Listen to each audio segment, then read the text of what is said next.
Ciao Andrea, Eccoci, ciao. ciao, Ciao. come va? Bene, bene, dai. Mi senti bene? Tutto La ok? situazione è sempre più tragica coi capelli, scusatemi, non riesco a farli in fretta. Non riesci più a domarli. No, no, no, no, impossibile. Ok, ok, dai.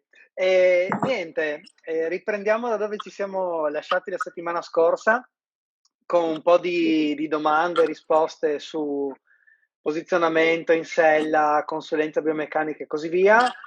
Oggi l'argomento era un po' l'allenamento. Sì, Ok? Dai, vediamo, siamo già in parecchi, quindi cominciamo. Se avete delle domande, scrivete pure. Vai, ehm, dimmi, allora non so se vuoi vado fare io? qualche domanda Sì. o parto io al volo, nel senso che Partiamo subito con gli argomenti che ci eravamo messi in okay, lista. Allora, una delle domande era se fornite anche programmi di allenamento personalizzati okay. per atleti o non.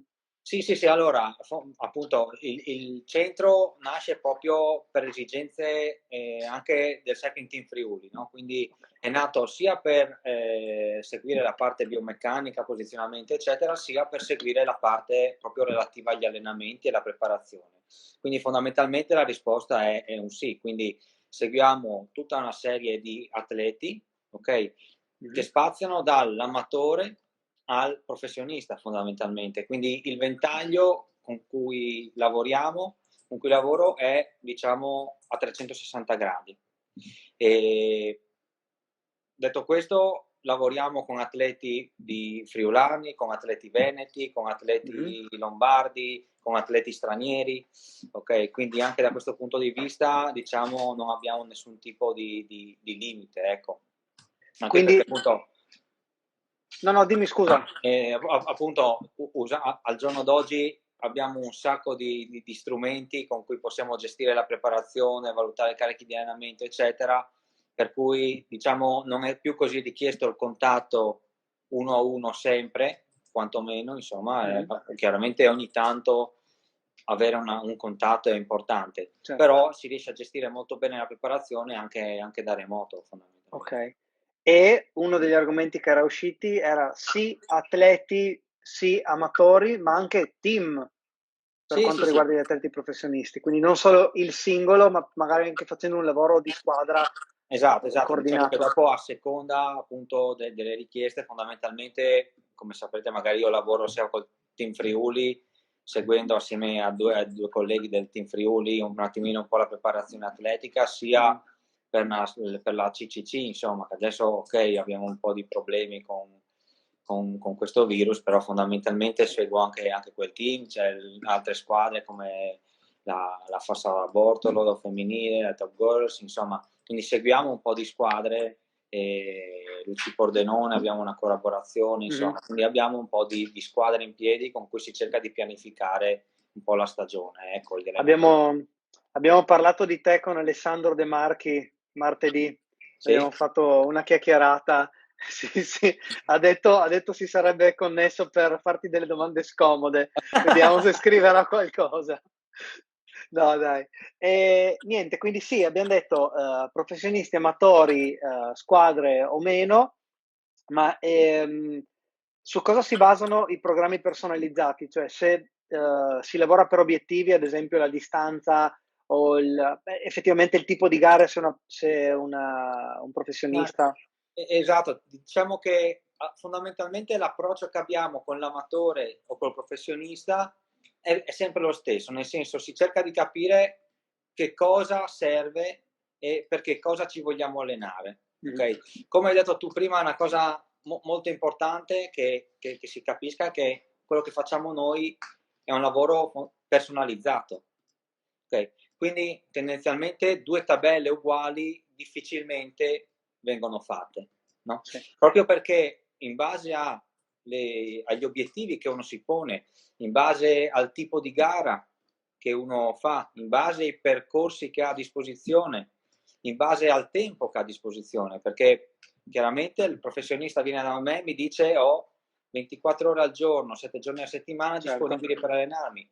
C'è l'amatore che viene da me e mi dice ho 4 ore alla settimana per allenarmi, perché poi 2 le faccio di gara e in quelle 4 ore però voglio massimizzare gli effetti di allenamento, quindi non è semplice a farmi il giro, ma voglio fare degli allenamenti specifici che mi permettano di migliorare. Assolutamente sì, cioè, questa cosa della personalizzazione sia per quello che è l'obiettivo, ma a monte per ogni persona specifica, perché come dicevamo l'altra volta, c'è tutto un percorso per conoscere la persona, prima Esatto. per quelle che sono le sue caratteristiche fisiche, poi per quelle che sono le attitudini sportive.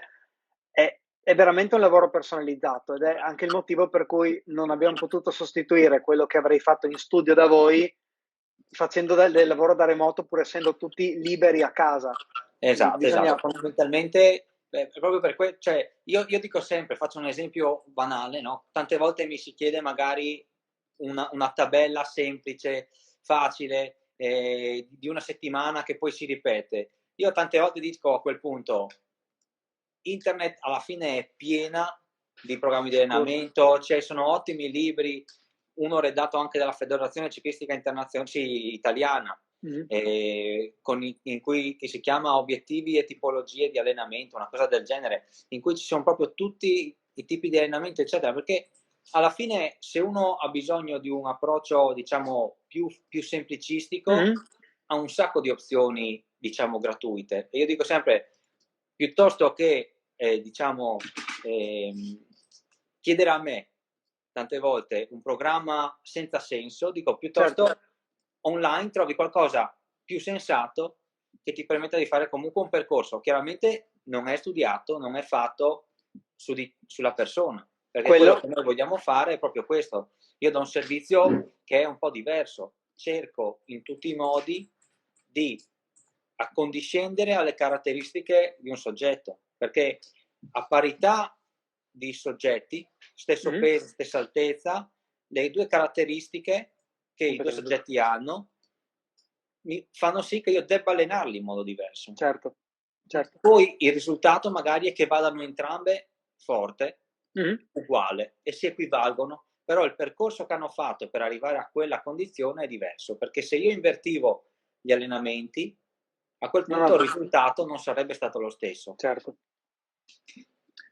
Ok, no, stavo pensando che sicuramente possiamo chiarire un argomento che in questo periodo è stato abbastanza importante, diciamo. Rulli e strada. Allenarsi sui rulli, visto che stiamo parlando di allenamento, e allenarsi su strada è la stessa cosa?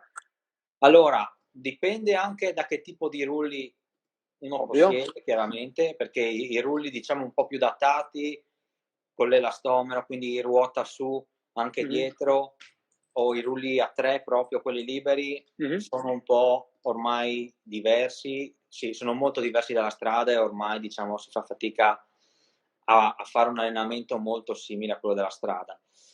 Sui rulli, diciamo, direct drive, quelli con la bici e senza ruota attaccata. dietro, la sensazione è molto simile, la pedalata è molto simile. Detto questo, è difficile fare lo stesso allenamento. Assolutamente sì. Andando un'ora su strada, pedalo 40 minuti più o meno. Andando un'ora sui rulli, pedalo un'ora. Un'ora. No, Quindi, assolutamente. ok, smetto di pedalare 5 minuti, però pedalo molto di più sui rulli. Dopo, chiaramente, ci sono un sacco di pressioni in più sulle mani, sulla sella, sui piedi, proprio perché sono talmente statico e fermo. Immobile. Esatto, che diventa molto difficile avere una sensazione come quella della strada. Per quanto riguarda i lavori specifici, appunto, con i direct drive si riescono a fare molto bene certi tipi di lavoro. Di sicuro il carico di lavoro, il carico aerobico di una seduta va ricalibrato, perché mentre su strada posso dire ok, faccio 2 salite da 5 chilometri, ok, che vuol dire fare 45 minuti, 40-50 minuti al medio, per esempio, farli sui rulli comincia a diventare molto stressante, ok, fare 2 ripetuti da 20 minuti al medio sui rulli comincia a diventare molto pesante, proprio perché c'è una serie di problematiche, anche semplicemente di sudorazione, per esempio, un'idratazione. L'idratazione è fondamentalmente impossibile da gestire con il rullo, nel senso che io Sì, sudo molto dovresti di più, bere ma continuativamente. fondamentalmente neanche, nel senso che Ah, per quanto tu beva, non riesci mai a integrare tutto il liquido che hai perso, perché riusciamo a sudare molto più velocemente di quanto di quanto riusciamo assorbi. esatto. Cavolo. Quindi fondamentalmente se faccio un'attività molto intensa sul rullo, riesco a perdere anche 700-800 grammi all'ora di acqua. Sì, guarda, questo posso confermarlo partendo da quello che hai detto tu all'inizio, perché prima arrivavo dall'utilizzo dei rulli con la ruota dietro che girava sulla Sì, sì, parte mobile del rullo, esatto, e sono passato a dei rulli direct drive, quindi proprio quella catena che gira direttamente sul gruppo montato sui rulli ed effettivamente la sensazione che hai è di una pedalata più autentica ed effettivamente ti senti veramente come se fossi in bicicletta. Poi c'è tutta la parte, come dicevi tu, di allenamento, che io da profano sto seguendo un piano di allenamento fra quelli proposti su Zwift e non vedo l'ora di poter uscire per vedere come sono cambiato io in bici facendo quel tipo di allenamento, certo. che è comunque diverso da quello che farei realmente se avessi potuto uscire. Poi la parte di staticità è una cosa assurda, cioè solo se lo provi ti rendi conto di Esatto. quanto ti muovi in bicicletta quando sei fuori, con tutta la parte di equilibrio, comunque non stai mai fermo immobile sulla sella, ti muovi sempre leggermente, le mani non hanno quel tipo di Esatto. carico, anche per il fatto stesso che tu ti stai muovendo, no? Il tuo peso. Ma come dicevi anche te, l'equilibrio, no? Se pensiamo alle due mani sul manubrio, Sì, chiaramente c'è sempre un minimo di sì, cambiamento di pressione sì. sulle due mani, no? Sul rullo in cui sono fermo non esiste questa cosa e No, questa chiaramente esatto, genera tutta quella serie di esatto. problematiche tipiche di un rullo, il formicolio, il male, comunque il Si fastidio. accentua tutto, Sì, assolutamente. E il discorso del bere, assolutamente sì. Ho, ho fatto una prova che non faccio mai proprio perché di carattere non mi piace, ma mi sono pesato prima e dopo un'ora e 20, un'ora e un quarto di rulli con un allenamento normale, niente di esagerato o dislivelli folli o cose del genere, e avevo perso più di 1 chilo. eh sì, È veramente tantissimo e avevo bevuto più di quel di peso quello. lì e lo stesso ne avevo perso tanto, veramente quella cosa lì fa tanto. Sì, sì, sì, diciamo che come dicevo prima è impossibile fondamentalmente starci dietro Mhm. all'idratazione sul rullo, no? Per questo è anche importante magari avere una ventola davanti che comunque tende a raffreddarti un po' di più e facendo questo comunque tendi a sudare anche un po' di meno dopo, perché nel momento in cui diciamo accumuli calore ti parte in automatico la sudorazione Sì, al massimo. veramente ci metti meno di 10 minuti ad essere molto molto sudato. Sì, Poi il fatto che tu non ti asciughi, come dicevi, perché non hai vento o comunque aria intorno, fa sì che tu sudi ancora di più proprio esatto. per il fenomeno. Invece ho visto che era arrivata una domanda qui sotto nei commenti e eccola qua. Gabriele chiede: cosa ne pensate dell'SFR, metodo superato? Cosa dici? Ma no, in realtà nel ciclismo, ma come in tutti gli sport, no? Non esiste un allenamento giusto e uno sbagliato. Io Mhm. posso dire dipende. Dipende come viene fatta questa SFR, a che cosa serve. Okay? Se uno mi chiede per aumentare la forza massima, quindi la potenza massima, un SFR di sicuro non è efficace. Se devo incrementare la mia forza, diciamo, in salita, Mhm. allora può tornarmi utile come esercizio, perché è un esercizio che mi fa lavorare in un range specifico di forza. È Che un io tipo di esercizio che devi collocare all'interno di un piano di allenamento, ritornando a quello che dicevamo prima, personalizzato, conoscendo la esatto, persona, gli obiettivi. fondamentalmente deve avere un senso. Okay? Un Chiaro. SFR lavora tra il 50 e il 70% della forza massima. Okay? La forza Ok. massima diciamo, va valutata, bisogna capire Mhm. quant'è la forza massima, bisogna capire quant'è il 50 al 70% di quella forza massima e a quel punto va dosata la potenza e la cadenza di pedalata per arrivare a quella forza. Ok. Perché a quel punto posso magari pensare di aumentare la potenza La e potenza. aumentare la cadenza oppure abbassare la potenza e abbassare la cadenza, mantenendo Ok. sempre lo stesso range di forza. Quindi diciamo, secondo me non è superata, anzi è comunque uno dei metodi migliori per aumentare un certo range di forza. È una di quelle domande a cui dipende, è una risposta sensata. Esatto, diciamo che per molti allenamenti purtroppo la risposta è dipende. Perché Certo. dipende sempre dall'obiettivo. Se uno pensa di voler fare una gran fondo con 3000 metri di dislivello, ok, l'SFR può essere un ottimo modo per migliorare la forza, perché è una forza che ti servirà in gara.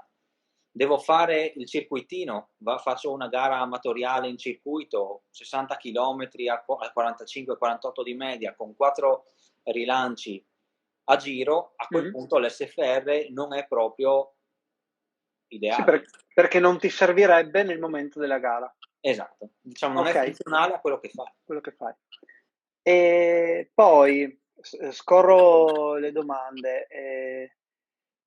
Come si valuta il carico di allenamento? Ecco, il carico di È allenamento grande qui. attualmente quello che noi utilizziamo la piattaforma, ce n'è tante, noi utilizziamo Training Peaks, c'è anche Self Loops, c'è Today's Plan. Queste piattaforme, grazie ai dati di allenamento, quindi grazie alla frequenza cardiaca e ancora meglio se c'è la potenza, ci danno la possibilità di valutare il carico di allenamento, quindi l'intensità e il volume, quanto Okay. vanno a pesare a livello, diciamo, metabolico nel programma di allenamento. Chiaramente i programmi sono studiati proprio anche per, diciamo, calcolare l'abitudine all'allenamento, per esempio. Mh-mh. Quindi sono in grado di capire quando lo stesso allenamento comincia a diventare, diciamo, piuttosto inutile. Quindi non aumenterà più, diciamo, il tuo carico cronico, che si intende il carico, Mh-mh. diciamo, sul lungo periodo di allenamento.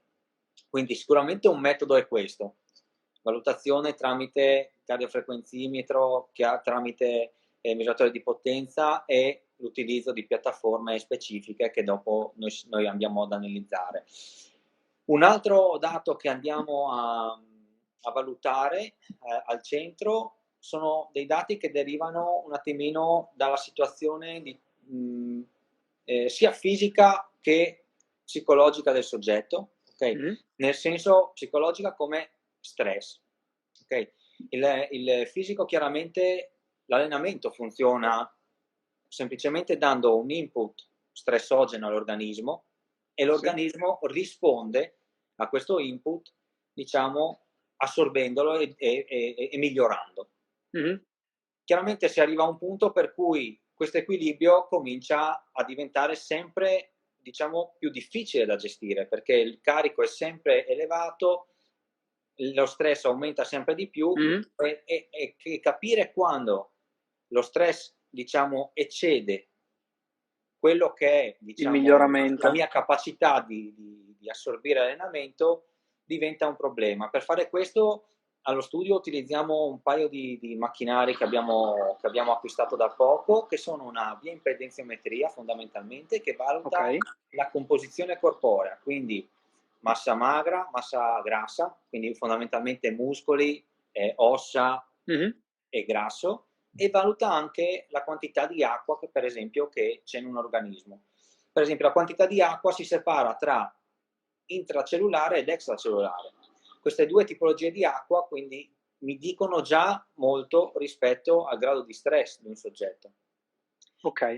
Usiamo poi un altro sistema che diciamo usa la fotopletismografia, che è Mh-mh. quella che usano nei saturimetri. Okay. Okay. In quel caso si va a valutare, tramite diciamo la misurazione su entrambe le mani, si va a misurare il grado di stress dell'organismo, okay. Chiaramente il sistema sfrutta un dato abbastanza, banale, nel senso che le 2 mani sono collegate a 2 emisferi diversi del cervello. Mh-mh. Quindi misurando determinate caratteristiche delle onde elettromagnetiche del sangue, eccetera, riusciamo a capire quanto, diciamo, c'è stress o quanto non c'è Okay. Quindi stress. qual è il tuo punto di partenza per livello di stress da allenamento, diciamo, quanto Esatto, sei propenso ad allenarti e poi capisci, cioè metti l'altro valore, quindi capisci per un certo livello di allenamento che tipo di risultati puoi portare a casa, quindi esatto. se ne vale la pena. A volte abbiamo avuto delle persone, dei ragazzi che sono venuti a fare, diciamo, la prima visita, abbiamo fatto queste misurazioni e abbiamo visto che nonostante loro dicessero ok, sto bene, non ho problemi, però per esempio c'erano dei problemi grossi sia a livello di composizione corporea sia a livello di questioni appunto di stress. A quel punto bisogna mettere in atto tutta una serie di contromisure che ci permettano poi di prima riportare a zero un Mhm. sistema e poi cominciare ad intervenire con Sì. gli allenamenti.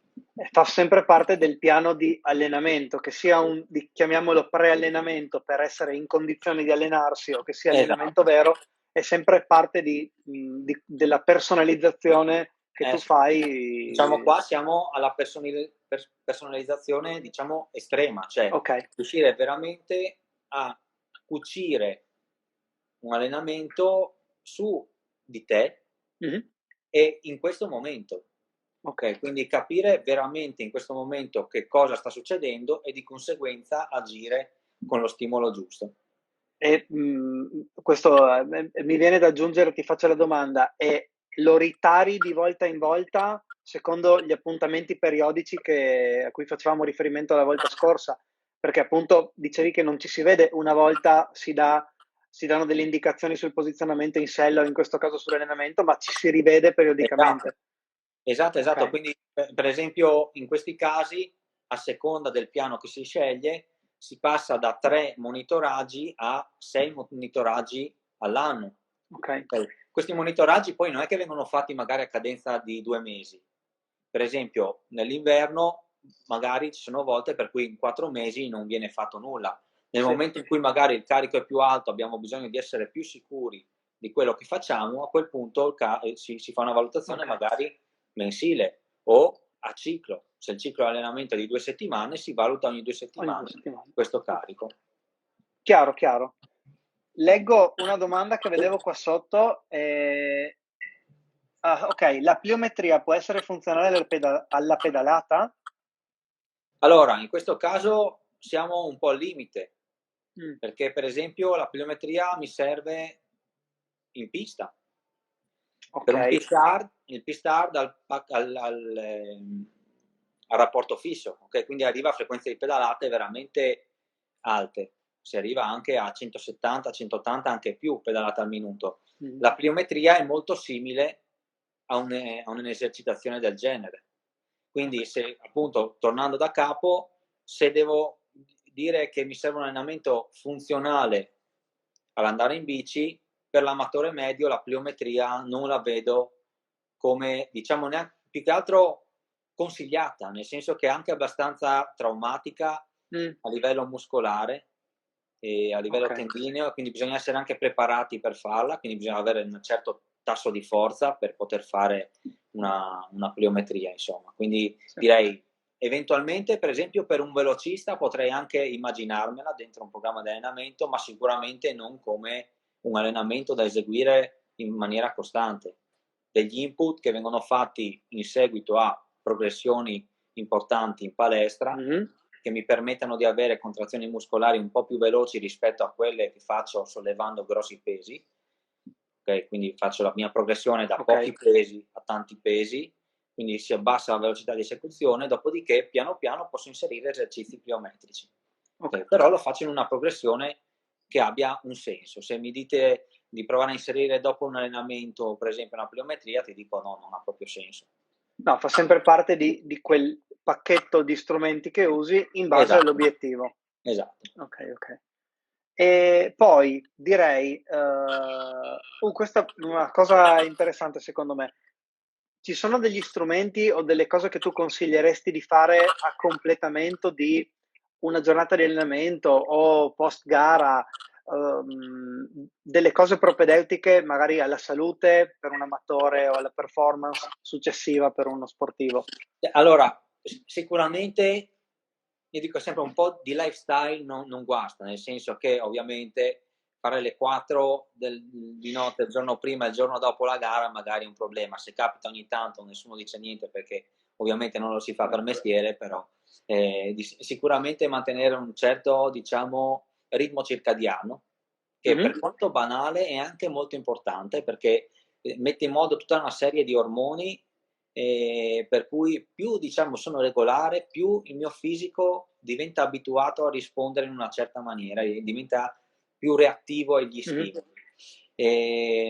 Quindi già questo è un ottimo punto di partenza. Sicuramente poi c'è il kit di salvataggio del ciclista che attualmente è un foam roll, per esempio. Ok.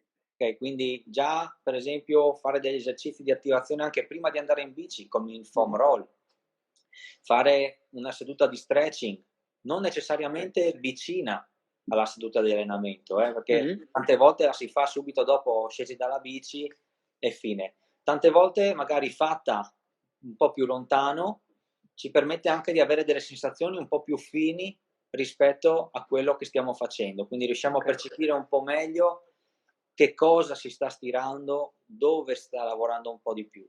E sicuramente un po' di esercitazioni a corpo libero, che sia core, okay? Quindi rinforzare tutta la fascia addominale per permetterci di essere un po' più stabili anche sulla bici e di gestire un po' meglio il nostro corpo, perché fondamentalmente collega la parte sopra con la parte sotto, quindi è molto importante.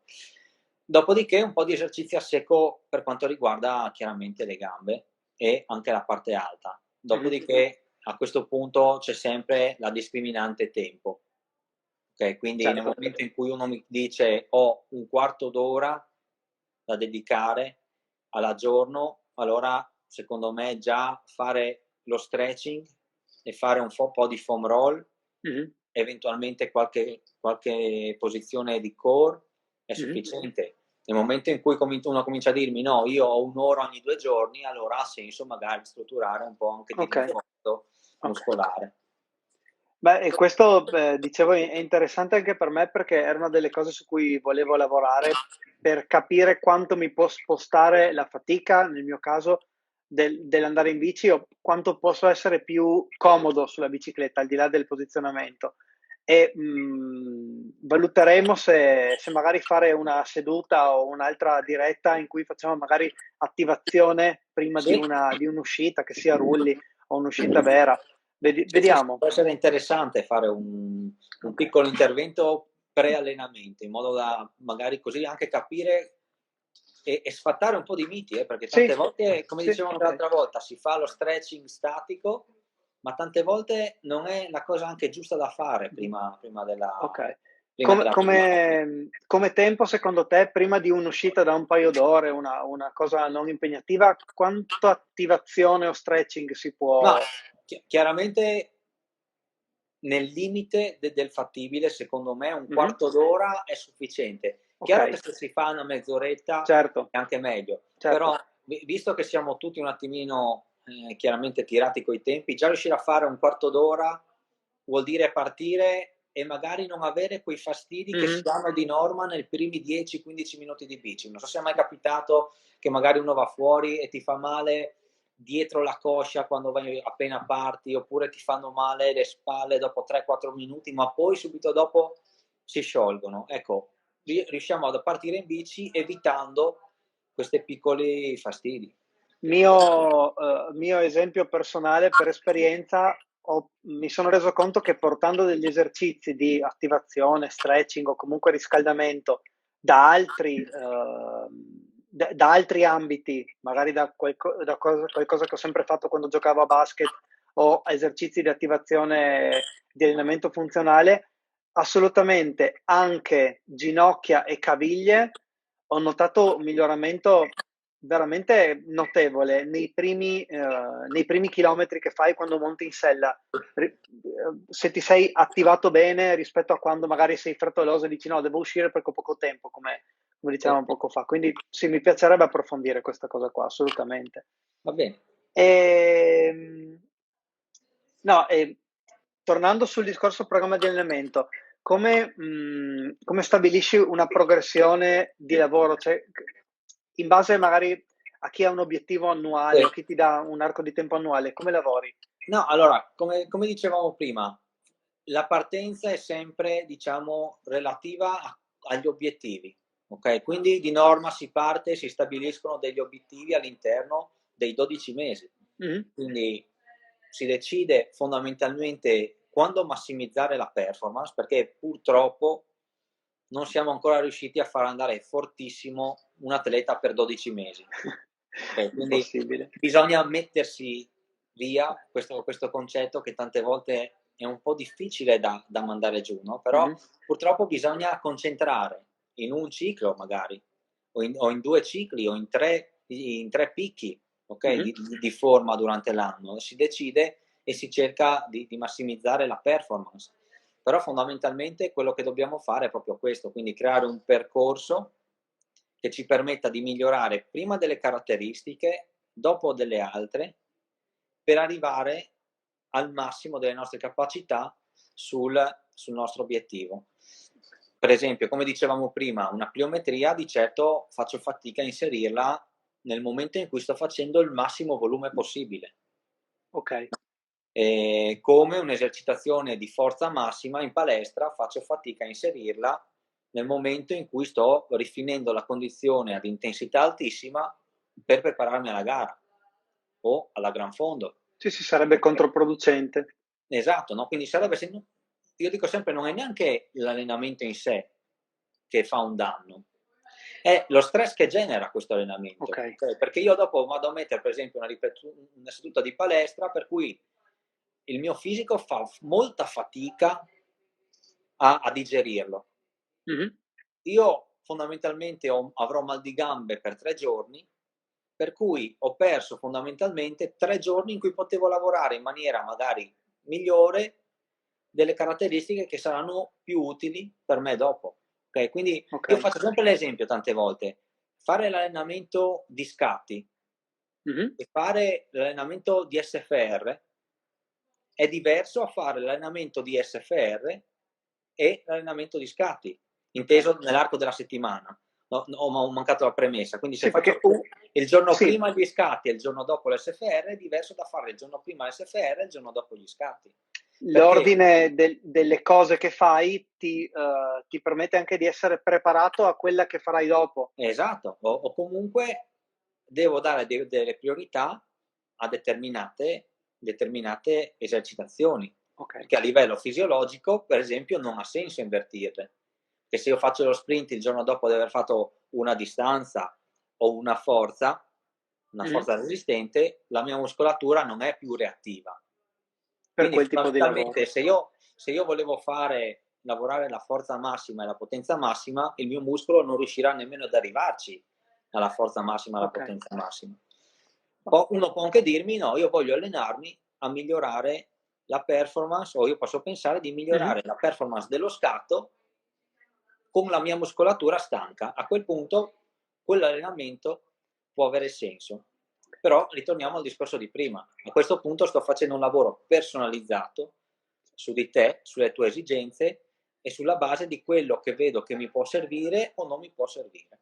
Certo, o che può funzionare o non funzionare, perché, Esatto, le caratteristiche fisiche di ognuno sono diverse e potrebbe essere che l'allenamento che ti chiedo io, tu con il quadro completo della mia situazione davanti e con dei dati anche oggettivi, mi dica: "Guarda, questo è molto difficile o impossibile da raggiungere." esatto. Infatti Mh. tante volte diciamo che, per esempio, questi problemi ce li abbiamo con chi magari fondamentalmente magari è un atleta veloce Mh-mh. e vuole migliorare in salita, o viceversa, quindi un atleta fondamentalmente endurance, quindi un atleta da salita, da passo, vuole diventare veloce. Mh-mh. Okay. A quel punto, diciamo, lo snaturare le caratteristiche diventa abbastanza difficile da gestire, perché Okay. poi passi per una via di mezzo per cui non vai né più forte da una parte né più forte dall'altra. Sì, ti Quindi metti in una condizione di difficoltà perché vai contro la tua natura. esatto, poi si può Okay, fare, però richiede molto più certo, tempo, molto più adattamento, per ovvio. cui come ti dicevo prima, tante volte arrivo a un punto in cui magari non si è contenti, cioè chi fa l'allenamento dice: ma io non vado più come prima". Eh, Effettivamente se vogliamo snaturare un po' le caratteristiche, bisogna passare per forza di cose per una strada che è scomoda. Cioè, hai un periodo in cui non vai né più di qua né più di là. Ok. E io direi andiamo su un po' di altre domande veloci che sono arrivate, cioè come può riprendere l'attività dopo la quarantena o il lockdown di questo periodo? Questa mi Beh, interessa, eh? a questo punto io dico sempre, io posso dare allenamenti, però a una certa, ok, a volte uno deve prendere la tabella e dire no, oggi la tabella non esiste, no? Quindi Certo. sicuramente si può pianificare un minimo quello che sarà il post, no? Però probabilmente la libertà che respireremo sulle strade, che siamo sempre stati abituati a fare, farà sì che magari tanti allenamenti programmati non vengano fatti, ma che l'allenamento non programmato funzionerà molto di più a livello allenante, perché diciamo che come ho parlato l'altro giorno un po' con anche Mattia De Marchi, che lui fa ultra cycling adesso, sì. a quel punto riusciamo veramente un attimino ad allineare un po' di più la testa al fisico e semplicemente il fatto di uscire diventerà un grosso stimolo anche allenante proprio, perché non saremo stanchi quando torni a casa, saremo felici di essere stati fuori e queste sono tutte cose che comunque influiscono in maniera importante nell'allenamento, okay? Quindi sicuramente avere un minimo di programma sul lungo termine, una progressione con un senso, però sono sicuro che molte volte sarà semplicemente un andare fuori, farsi le salite di vicino a casa o quelle lontano a casa, perché voglio andare più lontano possibile, perché sto 2 mesi a casa, però diciamo che fondamentalmente la libertà secondo me sarà l'allenamento più bello che potremo sembra brutto da dire, nel senso che siamo veramente dei prigionieri, però ma mi ricollego un po' a quello che dicevamo prima, forse se ho colto bene il tuo consiglio, anche fidarsi un po' delle proprie sensazioni e andare liberi per le prime uscite o per il primo periodo può essere un modo per ottenere dei buoni risultati, quindi assecondare le richieste del proprio corpo. sì. Senza un programma proprio preciso, anche il peso di avere un obbligo. No, infatti, per questo tante volte ti dico, anche a livello di allenamento c'è qualcuno che proprio durante la settimana comunque chiede una giornata libera. Okay. Perché magari oppure mi dice: "Ho l'allenamento, però semplicemente se voglio uscire esco", ma effettivamente, sai, nel momento in cui uno è professionista non può. Però io Certo, è il mi suo rendo conto lavoro, che molte volte comunque c'è bisogno di liberare la testa oltre che le gambe, il fisico, no, come magari c'è chi vuole sempre qualcosa da fare in qualsiasi caso, no, quindi son sempre modi diversi anche di scaricare un attimino la tensione e di riallineare, come dicevamo prima, un attimino testa e fisico sulla stessa linea d'onda. Sì, l'uscita senza pensieri può essere funzionale alla cosa successiva che farai, che magari è un allenamento programmato. Esatto. Leggo un'altra domanda qui sotto. Ritornando al discorso precedente, per calcolare le percentuali di allenamento della forza bisogna svolgere il test di potenza-cadenza? Allora, a seconda, diciamo, fondamentalmente la risposta dovrebbe essere sì. In molti casi, nel momento in cui abbiamo dei dati di potenza, un archivio di dati di potenza, si riesce comunque ad estrapolare un minimo questo dato. Quindi dopo dipende se voglio sempre che cosa voglio lavorare, però fondamentalmente il test, diciamo, mi dà un profilo immediato. Nel momento in cui uno vuole un profilo, per esempio, più preciso e meno immediato, può semplicemente guardare dai file di potenza della persona le diverse potenze erogate alle diverse frequenze di pedalata e giungere comunque alla stessa conclusione. Ok. Ne leggo un'altra che era se va sempre seguita, scusami, una linea logica che segue una progressione partendo dalla base aerobica. Fondamentalmente è il metodo un po' più semplice da gestire, ok? Esiste anche la periodizzazione inversa, per cui parto dall'intensità e arrivo all'endurance. però è molto molto più difficile da gestire, rischio molto di andare, diciamo, oltre le mie capacità e di fare un allenamento completamente fuori logica, ok?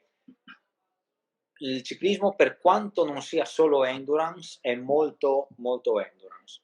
Ok, e Quindi la sua natura è comunque... esatto, quindi fondamentalmente riuscire ad avere una base aerobica che mi permetta di essere più, diciamo, performante a un'intensità media o medio-bassa, fa sì che tutti gli sforzi oltre questa intensità siano un po' più facili da fare.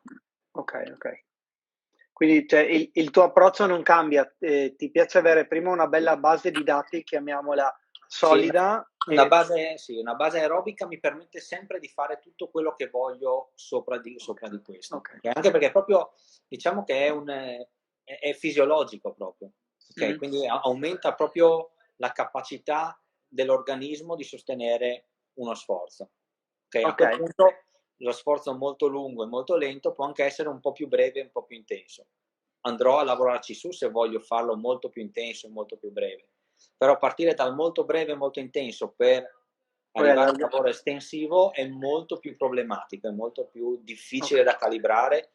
Sinceramente, appunto, non uso questo tipo di approccio. Uso molto di più e praticamente quasi solo l'allenamento, diciamo, con una periodizzazione aerobica nella prima parte della stagione e e poi poi...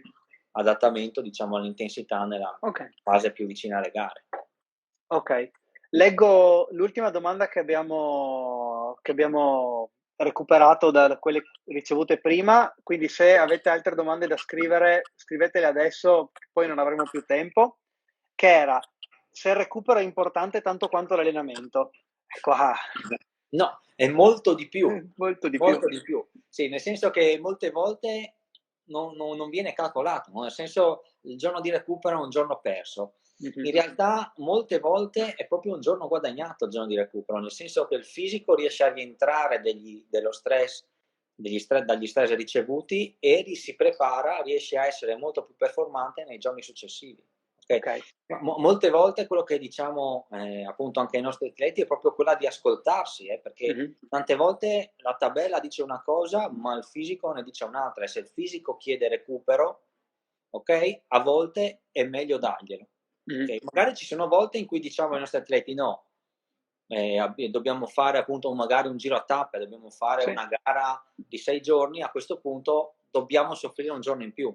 Sì, devi allenare il recupero ad essere più veloce Sì, o, esatto. o ad avere un Esatto. recupero breve. Comunque devi anche abituarti a non recuperare quasi. Okay?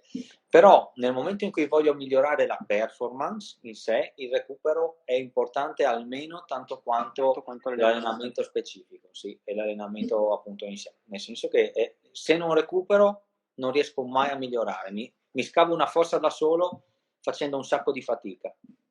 Ok, chiaro. Niente, devo dire che siamo stati, secondo me, bravi. Ho la lista di tutte le domande che avevamo appunto elencato, ricevute e che abbiamo trattato nelle 2 volte che ci siamo collegati e Abbiamo veramente ripulite. le abbiamo ripulite, siamo stati Perfetto. bravi. Direi che, ovviamente, per quello che mi riguarda, non vedo l'ora di poter uscire, così ci incontreremo dal vivo e faremo tutto quello di cui abbiamo parlato in queste volte Certo, dal volentieri. vivo. E magari ci risentiamo per una sessione di attivazione, riscaldamento pre-pedalata. Cosa Sì, dici? dai, facciamo così Dai, allora. vediamo di portare avanti questo appuntamento virtuale. Perfetto, dai. Dai, mi ha fatto piacere, grazie a tutti quelli che si sono collegati e niente, buona giornata Bene. e a presto. Grazie. Ciao a tutti. Ciao Andrea, Ciao. ciao, buona giornata.